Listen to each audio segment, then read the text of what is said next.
అలాగే ఈ పరిస్థితుల్లో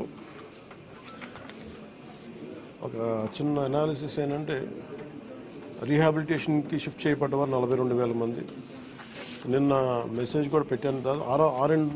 ఆర్బీ రోడ్స్లో కూడా దాదాపు 1,808 కిలోమీటర్లు డ్యామేజ్ అని ఒకటి కరెక్ట్ చేసుకోవాలి, దాన్ని దృష్టి పెడుతున్నాం. అలాగే 188 బోట్స్ యాక్షన్లో ఉన్నాయి, దాదాపు 5 హెలికాప్టర్స్. అలాగే గజేతగాళ్ళు దాదాపు 283 మంది సహాయ కార్యక్రమాలు పాల్గొన్నారు. దాదాపు 3 లక్షల ఫుడ్ ప్యాకెట్స్ సప్లై చేశాం. అలాగే ఈ కంట్రోల్ రూమ్ ప్రజలకు ఏదైనా సరే మీకు అత్యవసరమైన పరిస్థితుల్లో ఉండాలి అంటే ఇది 112 ఈ నెంబర్ కానీ అత్యవసర నెంబర్లు కానీ 1070. సో 112 మీరు ఎక్కడున్నా సరే విపత్తులు ఇరుక్కుపోయి ఏదైనా కష్టం ఏదైనా ఇబ్బంది ఉందంటే వెంటనే మేము స్పందిస్తాం. దానికి మీరు కంట్రోల్ రూమ్ నెంబర్ 112, ఇంకొక నెంబర్ 1070. ఇది కాకుండా 1800 4250 101.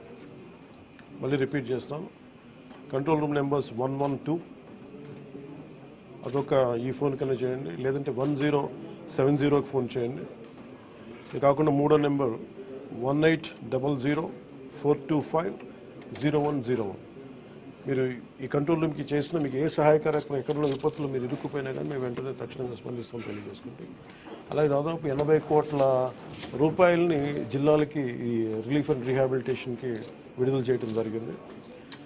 అలాగే ప్రతి ఒక్కరూ కూడా ప్రభుత్వం అభివృద్ధిని కాంక్షించే ప్రతి ఒక్కరూ కూడా నేను ఇదే కోరుకున్నా. ఈ ప్రకృతి విపత్తు సమయంలో ఇది నిందల కంటే కూడా ప్రజలకు మనం ఎలా చేయాలనే దృష్టిలో పెడతాం. భవిష్యత్తులో ఇలాంటి జరగకుండా ఉండాలంటే ఎలాంటి చర్యలు తీసుకోవాలని మేము క్యాబినెట్లో చర్చించి గౌరవ ముఖ్యమంత్రి గారి దృష్టికి తీసుకెళ్ళి దీనికి ఒక ప్రతి సిటీకి ఒక మాస్టర్ ప్లాన్ తయారు చేయాలి. ఫ్లడ్ మేనేజ్మెంట్కి ఒక మాస్టర్ ప్లాన్ ఉండాలి. అందుకని ఆ దృష్టిలో పెడతాం భవిష్యత్తులో. Thank you.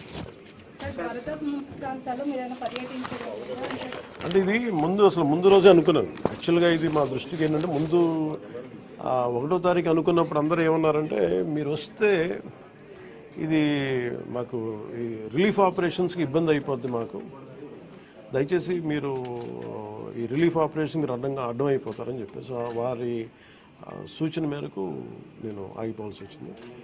ఇప్పుడు కూడా ఒకసారి వాళ్ళ నిర్ణయం తీసుకొని వాళ్ళు టేక్ కాల్ వెళ్తే అది సహాయపడాలి, కానీ మళ్ళీ ఇంకొక కేయాటిక్ మీకు తెలుసు కదా, అందుకని దాన్ని దృష్టిలో పెట్టుకుని కొంచెం తటపాయిస్తాను. అంత లేదు, కొంచెం ఇబ్బంది లేదంటే ముందంటే మెయిన్ అధికారులు పాపం గత 72 గంటల నుంచి వాళ్ళు నలిగిపోతారని చెప్పి నేను దాన్ని దృష్టిలో పెట్టుకొని నేను స్వయంగా పర్యవేక్షిస్తున్నాను.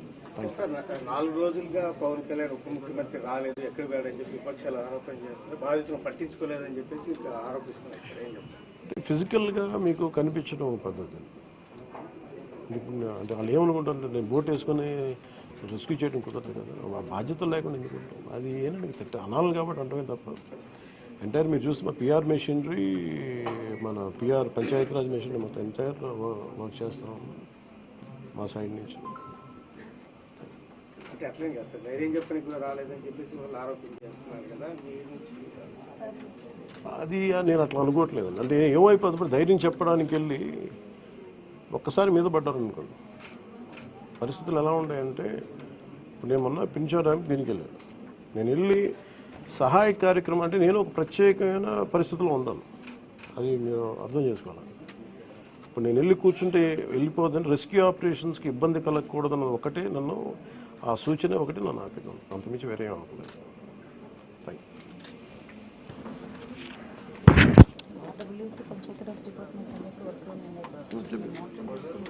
నిన్నే చెప్పాను అంటే పంచాయతీరాజ్ కానీ, రూరల్ వాటర్ సప్లై కానీ, ఇంజనీరింగ్ డిపార్ట్మెంట్ కానీ ఇవి కన్సిస్టెంట్గా పనిచేస్తున్నాయి in tandem with rescue operations.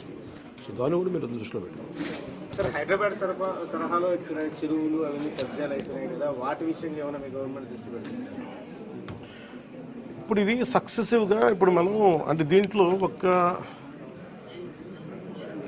ఒక ఇది ప్రతి ప్రభుత్వం తీసుకోవాల్సిన బాధ్యత ఇది.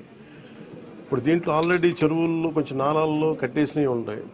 అసలు ముందస్తుగా వ్యవస్థలు కనుక చాలా బలంగా పనిచేస్తుందంటే పర్మిషన్స్ లేకుండా ఎప్పటికప్పుడు అది ఒక విచిత్రమైన పరిస్థితుల్లో అందరం వదిలేస్తాం, నీళ్ళు రావట్లేదని. ఎఫ్టీఎల్ ఇప్పుడు మన హైదరాబాద్లో కూడా చూస్తున్నాం కదా, ఫుల్ ట్యాంక్ లెవెల్లో ఉన్న చోట్ల రావులని చెప్పి లాస్ట్ 20 yearsలో రాలేదని చెప్పి ఇల్లు కట్టేశారు.